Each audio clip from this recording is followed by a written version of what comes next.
ఓం శ్రీ గణేశాయ నమః. శ్రీమాత్రే నమః. శివాయ గురవే నమః. శ్రీకృష్ణ పరబ్రహ్మణే నమః. శ్రీ గురుభ్యో నమః. ప్రియ భగవద్బంధువులారా, గత 35 రోజుల నుండి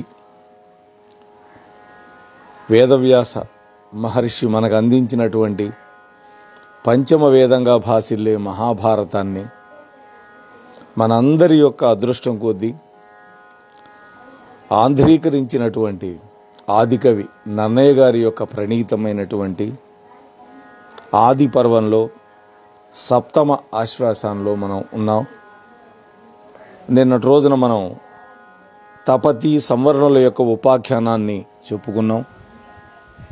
ఆ సందర్భంలో వశిష్ఠ మహర్షి యొక్క వైభవాన్ని చెప్పమని అడిగినప్పుడు అర్జునుడు ఆ అంగారపర్ణుడు వివరించే విధానం ఇప్పుడు మనం చెప్పుకోవటం ప్రారంభించి, ఆ సందర్భంలో వశిష్ఠ మహర్షి యొక్క ప్రసాదం వల్ల కల్మాషపాదుడు పుత్రవంతుడు కావడం అనేటువంటి ఘట్టాన్ని ఈ పూట చెప్పుకున్నాం. ఎందుకని? కల్మాషపాదుడికి శాపం వచ్చింది. నీవు స్త్రీతో రమించడానికి ప్రయత్నిస్తే మరణిస్తావు అని.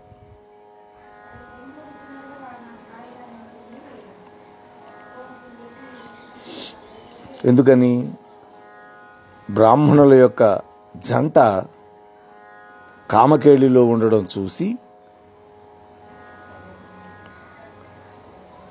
ఈయన రాక్షసుడుగా ఉండటం వల్ల కల్మాషపాదుడు అక్కడ ఉచ్చం నీచం మరిచిపోయి ఆ బ్రాహ్మణుడిని భక్షించటం వల్ల అంగిరసి అయినటువంటి ఆ పతివ్రత శపించింది. అందువల్ల తన వల్ల సంతానం కలిగే అవకాశం లేదు. అందుకని కల్మాషపాదుడు వంశాంకురాన్ని కోరుకొని వశిష్ఠ మహర్షితోటి ఈ విధంగా అంటున్నాడు అని మనం నిన్నటి రోజు ఆపాం. ఇవాళ 36వ భాగాన్ని మనం ప్రారంభం చేసుకుందాం. రాజుగారు ఏమంటున్నాడు? మునుకుల పవిత్ర పుత్రకును ఇనసన్నిభు నాకు పడయుము ఏనట్లైన మునినాథ నీ ప్రసాదంబున పితరుల వలన రుణ విముక్తుడనగుదును. ఓ మహాత్మా వశిష్ఠ మహర్షి, మనువు యొక్క వంశాన్ని పవిత్రం చేసేవాడు, సూర్యుడితో సమానమైనటువంటి వాడైనటువంటి ఒక సుపుత్రుణ్ణి నాకు అనుగ్రహించండి. నేను ఆ విధంగా మీ యొక్క దయతోటి పితృదేవతల యొక్క రుణాన్ని విముక్తుడినవుతాను అన్నాడు. అంటే పితృదేవతల యొక్క రుణాన్ని తీర్చుకోవాలి ఎవడైనా సరే. ప్రతి వ్యక్తికి 3 రుణాలు ఉంటాయని మనం పదే పదే చెప్పుకున్నాం కదా. దేవరుణము, ఋషుడము, పితృణం అని. ఆ పితృణం తీరాలంటే కొడుకు పుట్టాలి అని రజస్సలైనటువంటి తన భార్య మదయంతీదేవిని వశిష్ఠుడికి సమర్పించాడు. ఆమె ఆయన యొక్క అనుగ్రహంతో గర్భిణి అయింది. 12 ఏళ్ళు గర్భం మోసింది. విసిగిపోయింది. మామూలుగా 9 నెలలు 10 నెలలకే అల్లాడి ఆకులు మేస్తారు. ఎంతో కష్టం, అనుభవించేవాడికి కానీ తెలియదు అది. కానీ అటువంటిది ఆ తల్లి 12 సంవత్సరాలు గర్భంలో మోసింది బిడ్డని. ఇక విసిగిపోయి ఒక రాతి ముక్కతో కడుపు చీల్చుకుంది. అప్పుడు అశ్మకుడు అనేటువంటి రాజర్షి పుట్టాడు. అక్కడ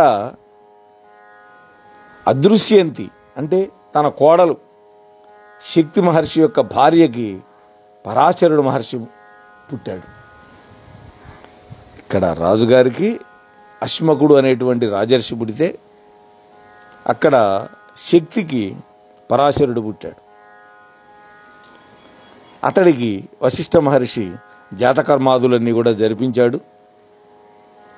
అతడు పెరుగుతూ రాక్షసుడు భక్షించడం చేత తన తండ్రి మరణించాడని ఒకనాడు తల్లి ద్వారా తెలుసుకున్నాడు.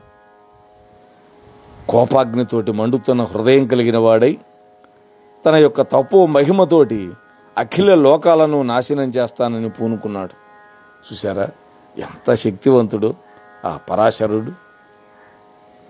అంటే పెద్దవాడైన తర్వాత తెలుసుకున్నాడు తల్లి వల్ల తండ్రి ఏమైనాడని.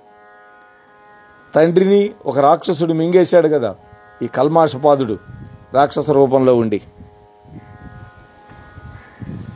అందుకని తన తపోమహిమతోటి అఖిలమైన లోకాలను నాశనం చేస్తానని పూనుకుంటే అతన్ని ఆపాడు తాతగారైనటువంటి వశిష్ఠ మహర్షి. ఏమంటున్నాడు? వినవయ్య కృతవీర్యుడను జనపతి తొల్లి భృగువంశయాజ్యుడై పెక్కు క్రతువుల నరించి అగణిత ధనదానముల వారి తృప్తులగా వించి దివికి చనిన అతని వంశమున వారు అతి ధన లుబ్ధులై కృతవీర్యుధనమెల్లా గ్లప్తి చేసి కొని డాచియున్న వారని భార్గవుల నెల్ల పలికిన భార్గవుల్ భయమునుంది కొందరర్థము వారిక కూర్చి ఇచ్చిరి అవని స్వరవంశులకు నిచ్చి అందు కొందరెవ్వరికి నీక తమ తమ ఇండ్లకు పాతికొని సుఖంబుండిరి అధములై కొందరందు. నాయనా పరాశర, శ్రద్ధగా వినవయ్యా. పూర్వం కృతవీర్యుడు అనేటువంటి ఒక రాజు భృగువంశ బ్రాహ్మణులను యాజ్ఞికులుగా పెట్టుకొని అనేకమైనటువంటి యాగాలు చేసి లెక్కలేనంత ధనాల చేత వాళ్లను తృప్తిపరిచి చివరికి స్వర్గానికి వెళ్ళిపోయాడు. అతని వంశం వాళ్ళు ధనలోభంతో ఆ కృతవీరుని ధనాన్నంతా ఈ భృగువంశ బ్రాహ్మణులు సంగ్రహించి దాచుకొని ఉన్నారు అని అన్నారు. ఆ బ్రాహ్మణులు కొందరు భయపడిపోయి తమ దగ్గర ఉన్న డబ్బుని ఒకచోట చేర్చి వాళ్ళకే ఇచ్చారు. కొంతమంది భయపడిపోయి, మరికొందరు తమ యొక్క ధనాన్ని వేర్వేరు బ్రాహ్మణ వంశాల వాళ్ళకి ఇచ్చారు.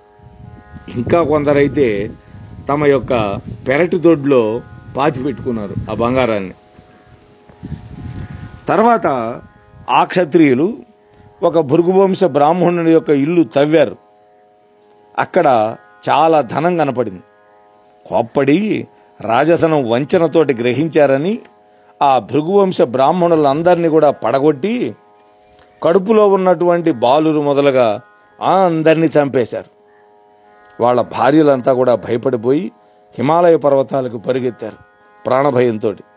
వాళ్లలో ఒక బ్రాహ్మణుడి యొక్క భార్య తన తొడలో గర్భాన్ని ధరించింది. ఆ గర్భం తొడలో దాచిపెట్టుకుంది. ఎందుకని పొట్టలో ఉన్న వాళ్ళందరినీ నాశనం చేశారుగా వాళ్ళు రక్షించుకోవడం కోసం. క్షత్రియులు అది కూడా తెలుసుకొని ఆ గర్భాన్ని కూడా విచ్ఛిన్నం చేయాలని వచ్చారు. కానీ అంతకుముందే ప్రళయకాల సూర్యుడి వంటి కాంతితో ఆ భృగువంశం నుండి ఆ పిల్లవాడు ఆ తల్లి యొక్క తొడ నుండి పుట్టాడు. తొడ నుండి పుట్టడం వల్ల ఔర్వుడు అనేటువంటి పేరుతోటి లోక ప్రసిద్ధుడైనాడు. ఔర్వుడు, ఊరువు అంటే తొడవు కదా, తొడ కాబట్టి ఔర్వుడు అని పేరు వచ్చింది.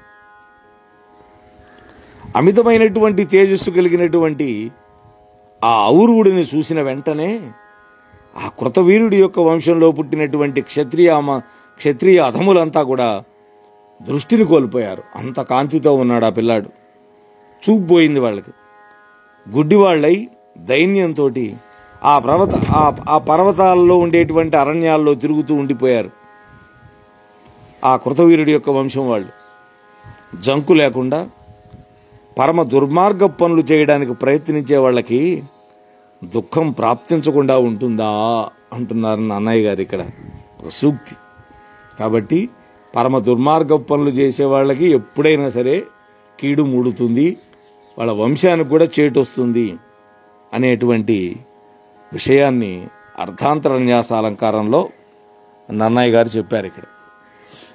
ఆ విధంగా ఆ క్షత్రియులంతా గుడ్డివాళ్ళు అయిపోయి భృగు మహర్షి యొక్క భార్య దగ్గరకు వచ్చి కాళ్ల మీద పడి మాకు చూపు మళ్ళా ప్రసాదించమని వేడుకున్నారు. అప్పుడు ఆ తల్లి వాళ్లతో ఇట్లా అంది, ఆ భృగుపతిని, ఏను మీ దృష్టులు కొన్నదానగాను ఇక్కుమారుండు భానుతేజుడు మీచే తన గురులు పరిభూతులైన దానికి నలిగి మీ పాప బుద్ధికి తగనిట్లు చేసే వీని మేరెరుగరే భార్గవ కులము వెలుగించువాని. మీ చూపులని నేను పోగొట్టలేదయ్యా. ఇదిగో ఈ కుమారుడు సూర్య సమానమైన తేజస్సు కలిగిన వాడు. తన తండ్రి తాతలను మీరు అవమానించారని కోపగించుకొని మీ పాప బుద్ధికి తగినట్టుగా ఇలా శాస్తి చేశాడు. భార్గవ కులాన్ని ప్రకాశింపజేసే వీడిని మీరు ఎరుగరా అని ఆ పిల్లవాడిని చూపించి అడిగింది. ఈ కుమారుడు 100 సంవత్సరాలు నా యొక్క తొడలో ఉండి వేదాంగాలన్నింటినీ కూడా నేర్చుకున్నాడు. ఆ భృగుపతిని అంటున్నది, మహాతపోనిధి, ఇతడిని ప్రార్థించండి, మిమ్మల్ని అందరినీ కూడా కరుణిస్తాడు అని చెప్పగానే ఆ కృతవీర్య వంశంలోని ఆ యొక్క క్షత్రియులందరూ కూడా భక్తి ప్రపత్తులు కలిగి వాళ్ళై ఆ ఔర్వుణ్ణి ప్రార్థించారు. ఆ మహాత్ముడి యొక్క దయతో తిరిగి వాళ్ళు నేత్ర దృష్టిని పొంది వెళ్ళిపోయారు. ఆ తరువాత ఔర్వుడు తన తండ్రులు, బంధువులు అందరూ ఒక్కసారిగా మరణించినందుకు దుఃఖపడ్డాడు. ఇక లోకాలన్నింటినీ కూడా నాశనం చేయాలి అనేటువంటి భయంకరమైనటువంటి తపస్సు చేయడానికి పూనుకున్నాడు. ఆ ఔర్వుని యొక్క తీవ్ర తపస్సుకి చరాచరాలతో కూడినటువంటి 3 లోకాలు భయపడిపోయినాయి. పితృలోక వాసులైనటువంటి అతని తాత తండ్రులంతా కూడా మిక్కిలి సంతోషపడి కిందకి దిగొచ్చి ప్రేమతోటి గర్వం లేనివాడు, సాటి లేని తపస్సుతో ప్రకాశించేవాడైనటువంటి తమ మనవడు ఔర్వుణ్ణి చూచి చాలా శాంతచిత్తులై ఈ విధంగా పలికారు. పితృదేవతలు ఔర్వుణ్ణి శాంతచిత్తుణ్ణి చేసే ప్రయత్నం ఎట్లా చేశారో చూద్దాం. ఆ పితృదేవతలు వచ్చి ఔర్వుడి దగ్గరికి, నాయన, నీ తపో మహిమ చూచి లోకాలన్నీ కూడా భయపడిపోతున్నాయి. లోకాలకు మేలు కలిగే విధంగా నీవు ఇప్పుడే తక్షణమే నీ కోపాన్ని విడిచిపెట్టు. మేము అసమర్థులమై క్షత్రియుల చేత వధింపబడలేదు. ఇది అద్భుతమైన మాట. మాకు సామర్థ్యం లేక వాళ్ళ చేత వధింపబడలా. ధనం మీద ఉన్నటువంటి పేరాశతోటి మేము ధనాన్ని దాచిపెట్టలా. మాకు ధనం అవసరమైతే కుబేరుడే తానే వచ్చి తెచ్చిస్తాడు. మా తపస్సు మహిమ వల్ల, తపో మహిమతోటి మాకు ఆయుష్యం చాలా ఎక్కువగా ఉన్నది. అందువల్ల మేము విరక్తి చెందాం. ఇప్పటికే చాలా కాలం బతికాం, అందువల్ల మేము విరక్తి పొందాం. మానవ లోకంలో ఉండటానికి ఇష్టం లేక ఆత్మహత్య కనుక చేసుకుంటే పుణ్యలోకాలు రావని ఆ ప్రయత్నం మానుకొని ఆ క్షత్రియులతో వైరం తెచ్చుకున్నాం. ఆ కారణంగా మేము శరీరాలు విడిచిపెట్టాం. భృగువంశ బ్రాహ్మణులు వాళ్ళ యొక్క తేజస్సును ఇతరులు ఎవడైనా సరే పరాభవించగలుగుతారా అన్నాడు. అది వాళ్ళ యొక్క వైభవం. కాబట్టి దీనికోసం నీవు ప్రజలందరికీ హాని చేయొద్దు, ఇది మా కోరిక అని వాళ్ళు చెప్పగానే ఔర్వుడు వాళ్ళతో ఈ విధంగా అన్నాడు. మత కోకిల వృత్తంలో చెప్పారు నాన్నయ్య గారు.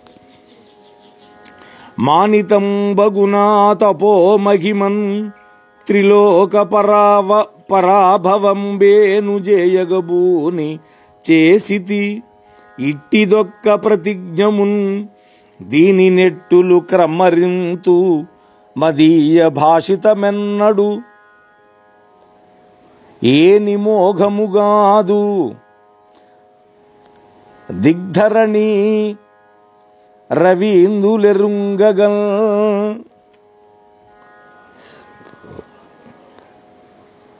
తాతయ్యలు ప్రశస్తమైనటువంటి నా తపో మహిమతోటి 3 లోకాలను నాశనం చేస్తానని పూర్వం నేను ఒక ప్రతిజ్ఞ చేశాను. దీనిని ఏ విధంగా నేను మళ్లించుకోగలుగుతాను? దిక్కులు, భూమి, సూర్యచంద్రులు సాక్షిగా నేను చెప్పినటువంటి మాట, నా ప్రతిజ్ఞ ఎప్పటికీ వ్యర్థం కాదు అన్నాడు. ఇక్కడ ఔర్వుడు తన యొక్క ప్రతిజ్ఞ వ్యర్థం కాదని చెప్పే సందర్భంలో ప్రతిజ్ఞాపాలన తప్పదని నిర్ధారిస్తున్నాడు. అటువంటి నిర్ధారణ వాక్యం ఏ స్వరంలో ఏ విధంగా ప్రకటించాలో ప్రస్తుత పద్యగతిలో ప్రతీయమానం చేశారు నన్నయ్య గారు. అది అక్కడ మత కోకిలం.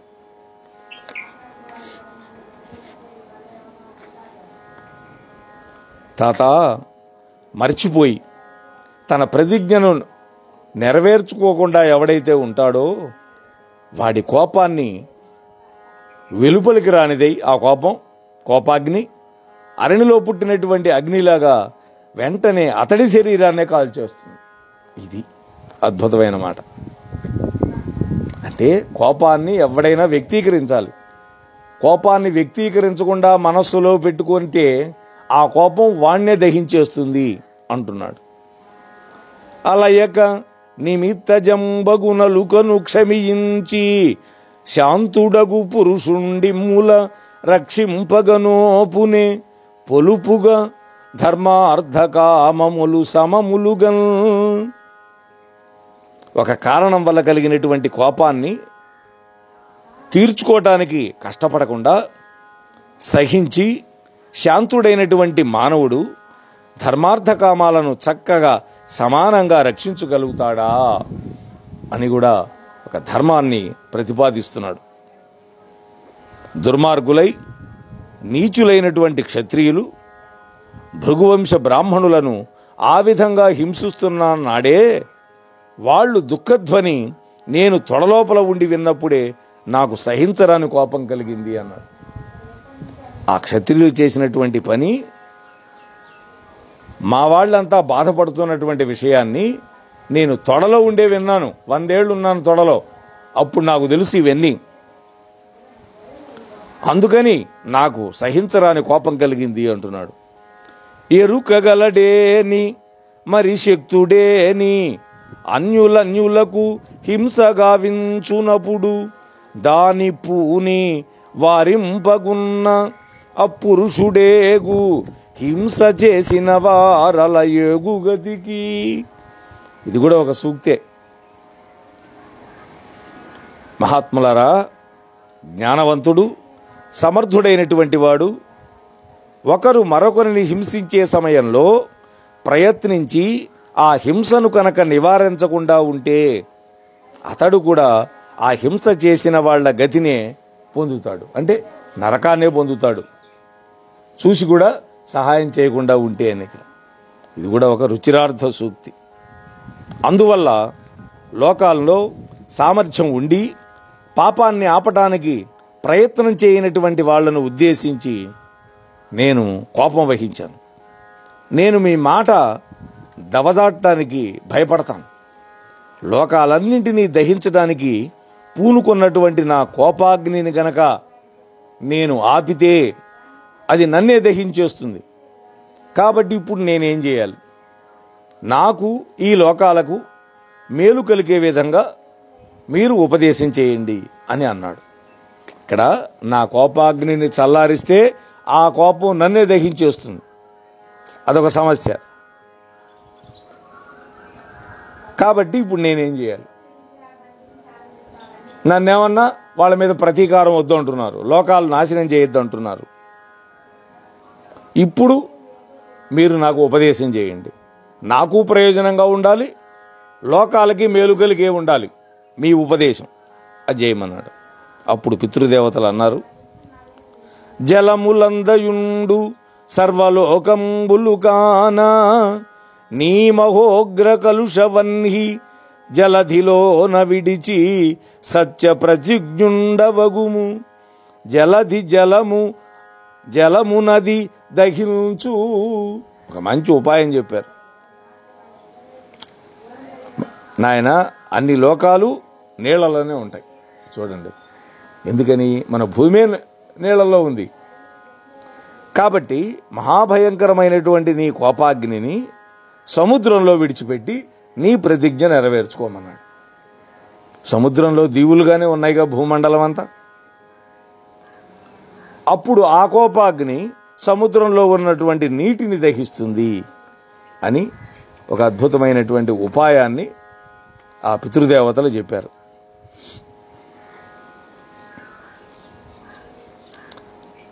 వెంటనే ఔర్వుడు పితృదేవతల యొక్క ఆజ్ఞానుసారం తన యొక్క కోపాగ్నిని సముద్రంలో విడిచిపెట్టాడు.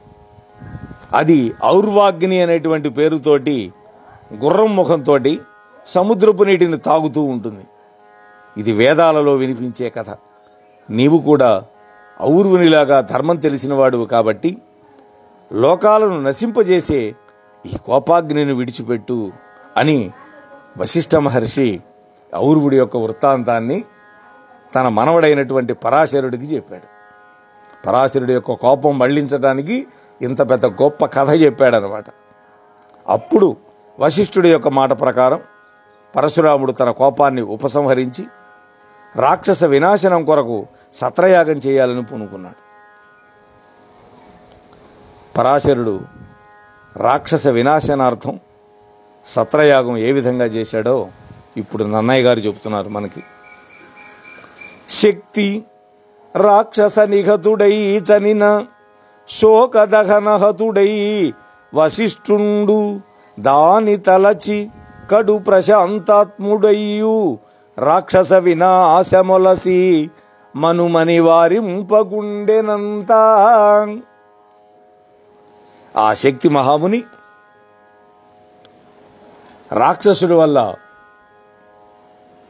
చంపబట్టం వల్ల వశిష్ఠుడు శాంతమైన మనస్సు కలవాడే అయినప్పటికీ కూడా దానిని తలుచుకొని దుఃఖాగ్నితోటి మనస్సు చెడిపోయి తన మనువుడైనటువంటి పరాశరుడు తలపెట్టినటువంటి రాక్షస వినాశనార్థంగా చేసేటటువంటి యాగ ప్రయత్నాన్ని నిలువరించల. చూడండి, తన మనసులో కూడా కష్టం ఉంది. తన కొడుకుని చంపారు రాక్షసులు కాబట్టి రాక్షస జాతిని నశింపజేయడం కోసం మనవడు యజ్ఞం చేస్తున్నాడు తండ్రి యొక్క ప్రీతి కోసం. వశిష్ఠుడు శాంతచిత్తుడే అయినప్పటికీ కూడా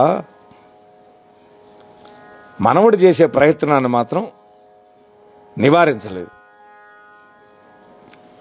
దుర్మార్గులైనటువంటి రాక్షసులు భయంకరమైన హాహాకారాలు చేస్తూ బాలురతోటి వృద్ధులతోటి సహా పరాశరుడు ప్రారంభించినటువంటి యాగంలో మండుతూ ఉన్నటువంటి అగ్నిజ్వాలలో పడిపోయారు.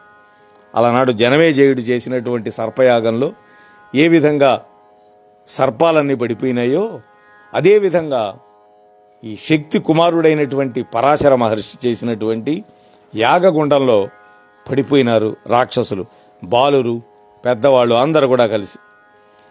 ఈ విధంగా పరాశరుడు చేసే సత్రయాగంలో జరిగినటువంటి రాక్షస వినాశనాన్ని చూసి పులస్యుడు, పులహుడు, క్రతువు, బ్రహ్మమానస పుత్రులు వీళ్ళంతా మహర్షుల యొక్క సమూహంతో వశిష్ఠుడి యొక్క ఆశ్రమానికి వచ్చారు. వచ్చి వాళ్ళు అగ్నిహతి చేసి మానవ భుగ్నివహము మరణ బాధ పొందించుచు మూడగ్నుల యొద్దను 4వ యజ్ఞియం వెలుగుచున్న అమ్ముని నాథుల్. వాళ్ళ ముగ్గురు వస్తే ఎట్లా ఉన్నట్ట ఈయన పరాశరుడు మానవులు భక్షించే రాక్షస సమూహాన్ని అగ్నిలో పడేసేట్లుగా చేయటం ద్వారా వాళ్ళకు మరణ బాధ కలిగిస్తూ 3 అగ్నుల దగ్గర 4వ అగ్నిలాగా ఉన్నటువంటి ఆ పరాశరుణ్ణి చూశారు. మామూలుగా త్రేతాగ్నులు ఉంటాయి, ఆ త్రేతాగ్నుల పక్కన ఈ పరాశరుడు కూడా 4వ అగ్నిలాగా మెరిసిపోతూ ఉన్నాడు. త్రేతాగ్నులు అంటే ఆహవనీయం తూర్పు దిక్కున ఉంటుంది, దక్షిణాగ్ని దక్షిణ దిక్కున ఉంటుంది, గార్హపత్యం పశ్చిమ దిశలో ఉంటుంది. ఈ 3 కూడా యజ్ఞ వేదికకి ఆ దిక్కుల్లో ఉంటాయి అన్నమాట. అవి త్రేతాగ్నులు. ఈయన 4వ అగ్నిలాగా వెలిగిపోతూ ఉన్నాడు. పరమ తపో నిలయు దినేశ్వర దీప్తి సహస్రజు సహస్రతేజు శాక్తేయు పరాశరుగని అందరూ ప్రార్థించిరి రాక్షస మారణంబుసేయకు మనుచు.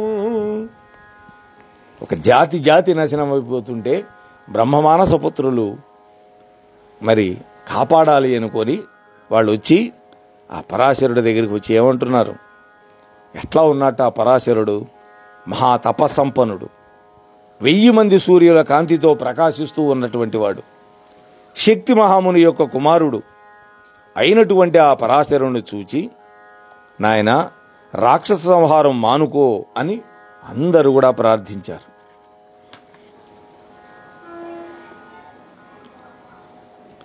అప్పుడు పరాశరుడు కూడా ఆ వచ్చినటువంటి పులస్త్యుడు మొదలైనటువంటి మహామునులు ప్రార్థించగానే రాక్షస వినాశనం కోసం చేసే ఆ సత్రయాగాన్ని ఆపేశాడు. జనమేజయ కూడా ఆస్తిక మహర్షి వచ్చి అడిగితే ఆపేశాడు కదా, అదేవిధంగా ఆ మునుల యొక్క ఆజ్ఞతోటి ఆ యాగాగ్నిని హిమాలయానికి ఉత్తరం వైపు పడేశాడు. అది పర్వదినాలలో చెట్లను, తీగలను, పొదలను, శిలలను దహిస్తూ ఉండిపోయింది. అటువంటి గొప్ప అగ్ని ఇది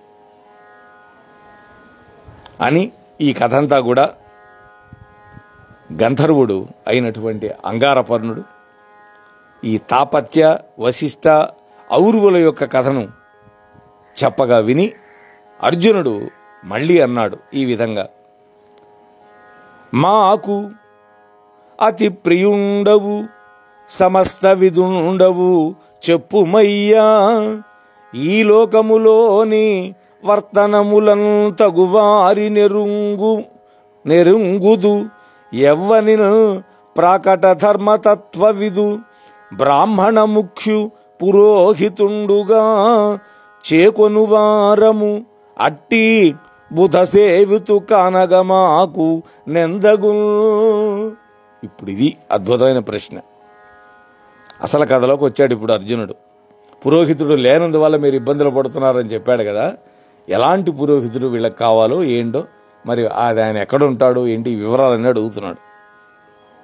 మహాత్మా గంధర్వ, మాకు నువ్వు చాలా ఇష్టమైనటువంటి వాడివి, మీది మిక్కిలి అన్నీ తెలిసినటువంటి వాడివి, అంతేకాదు ఈ లోక వ్యవహారాలను తగినటువంటి వ్యక్తులను కూడా తెలిసినటువంటి వాడివి, అలాగే ధర్మతత్వం కూడా బాగా నీకు తెలుసు.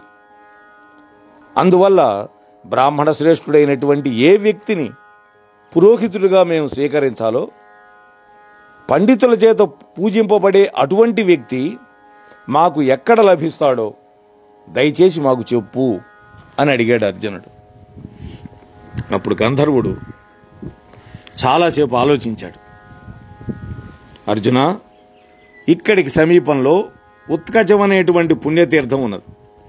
అక్కడ తపస్సు చేసుకుంటున్నటువంటి ధౌమ్యుడు అనేటువంటి బ్రాహ్మణుణ్ణి పురోహితుడిగా వరించండి, ముందు ఆయన ప్రార్థించండి. ఆ మహాత్ముడు మీకు గనక పురోహితుడైతే అన్ని ప్రయోజనాలు సిద్ధిస్తాయి అన్నాడు. అప్పుడు సంతోషపడి అతనికి ఆగ్నేయాస్త్రాన్ని యథావిధిగా ఇచ్చాడు అర్జునుడు. మాకు మీరిచ్చినటువంటి గుర్రాలను మీ దగ్గరే ఉంచుకోండి, మాకు ఎప్పుడు అవసరమైతే అప్పుడు తీసుకుంటామన్నాడు. చూసారా, న్యాసంగా ఆయన దగ్గరే దాచిపెట్టాడు అని గంధర్వుణ్ణి వీడ్కొని పాండవులు గంగానదిని దాటి ఉత్కచమనేటువంటి పుణ్యతీర్థానికి వెళ్ళారు. అక్కడ ధౌమ్యుడిని చూచారు. ఎలా ఉన్నాడు ధౌమ్యుడు? వీత సమస్త దోషుడై వేడ్క తపంబొనరించుచున్న విఖ్యాతు పురోహిత ప్రవరుగా వరించిరి భక్తితో జగత్పూత చరిత్రు సాధుజన పూజితు ధార్మికు ధౌమ్యు దేవల భ్రాత్రవరును మహాత్ము హితభాషణు భూసురవంశభూషణు. ఆ పురోహితుడికి ఎన్ని విశేషణాలు వేశారో చూడండి. నన్నయ్య గారు పాపరహితుడు, కుతూహలంతో తపస్సు చేసుకుంటున్నటువంటి వాడు, ప్రసిద్ధుడు, లోకంలో పవిత్రమైన చరిత్ర కలిగినటువంటి వాడు, సజ్జనుల చేత పూజింపబడేవాడు, పరమధార్మికుడు, మహాత్ముడు, మేలు కలిగించే మాటలు పలికేవాడు, బ్రాహ్మణ వంశానికి అలంకారమైనటువంటి వాడు, దేవలుడి యొక్క సోదరుడు, శ్రేష్ఠుడు అయినటువంటి ఆ ధౌమ్యుడిని తమకి పురోహిత శ్రేష్ఠుడిగా పాండవులు వరించారు. పురోహితుడిని వరించాలి, కన్యను వరించాలి, ఇది శాస్త్రం చెప్పే మాట. ధౌమ్యుడు కూడా వాళ్లను ప్రేమతోటి పూజించాడు, పురోహితత్వాన్ని స్వీకరించాడు వాళ్ళ యొక్క అభ్యర్థన మేరకి. ఆ విధంగా తేజస్సు చేత, రూపం చేత, బుద్ధి చేత, గొప్పతనం చేత సాక్షాత్తు బృహస్పతితో సమానుడై వేదాంగాలను పూర్తిగా తెలిసినటువంటి మహాత్ముడైనటువంటి ఆ ధౌమ్యుడిని పురోహితుడిగా పొంది పాండవులు సమస్త భూమండల రాజ్యాన్ని పొందినంతగా సంతోషపడ్డారు. ఇది పురోహితుడి యొక్క వైభవం. ధౌమ్యుడి యొక్క ఆశీర్వచనాలు పొందారు. తల్లితో కలిసి దక్షిణ పాంచాల దేశానికి వెళుతూ ఉన్నారు. తమకు ముందు ద్రుపదుడి యొక్క నగరానికి వెళ్లే బ్రాహ్మణులను చూచారు. వాళ్ళకంటే ముందు వెళ్తున్నారు కొంతమంది బ్రాహ్మణులు. వాళ్ళని అడిగారు, మహాత్ములారా మీరు ఎక్కడికి వెళుతున్నారు అని. వాళ్ళు అన్నారు, యాజ్ఞసేన ప్రభు యజ్ఞ మహావేది కవచ శరాసన ఖడ్గబాణ రథయుక్తుడై మహారథుడు దృష్టజుమ్నుడననుదయించిన అతనితోడనొక్కట పుట్టిన అకన్యకను కృష్ణ అసితోత్పల శ్యామలామలాంగి మెరుపునున్ బోలెను వరలు ఉత్పలగంధి బంధురతను సౌరభంబు కలుగుదాని ద్రుపదరాజు తనయ తదీయ స్వయం వరోత్సవంబునపుడు చూడ కననివారు దృష్ట్లు కనిన ఫలం బెల్ల కనినవారు పరమ కౌతుకమునకునా. మోహనవాణి తెలుగు పోడ్కాస్ట్ ఛానల్ ని లైక్, షేర్, సబ్స్క్రైబ్ చేయండి. ప్రక్కనున్న గంటను మ్రోగించండి.